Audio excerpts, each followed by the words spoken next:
welcome to Lakshmi Akka's Kitchen Flavors.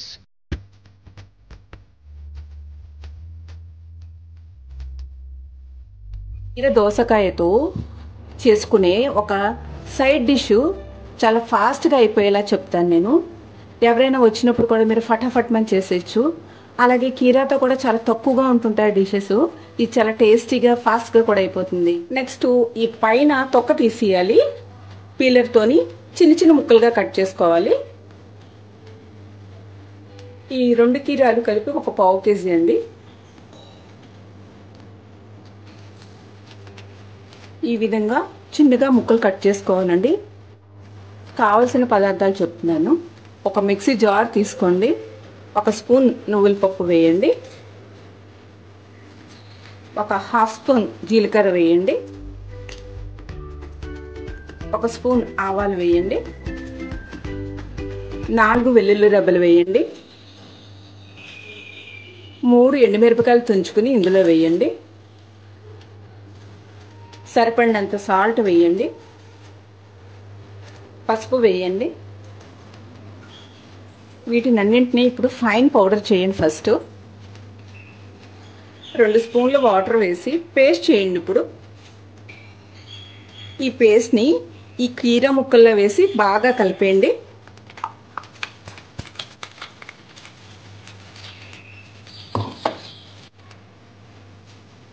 ఇప్పుడు 2 స్పూన్ల oil వేసి ఇవన్నీ బాగా మిక్స్ అయ్యేలాగా కలపండి.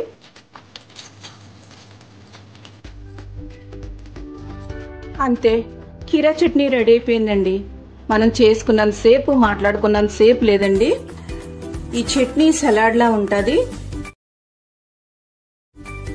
ఫ్రెండ్స్, ఈ టమాటో పచ్చూరగా ఎలా చేసుకోవాలో చెప్తాను.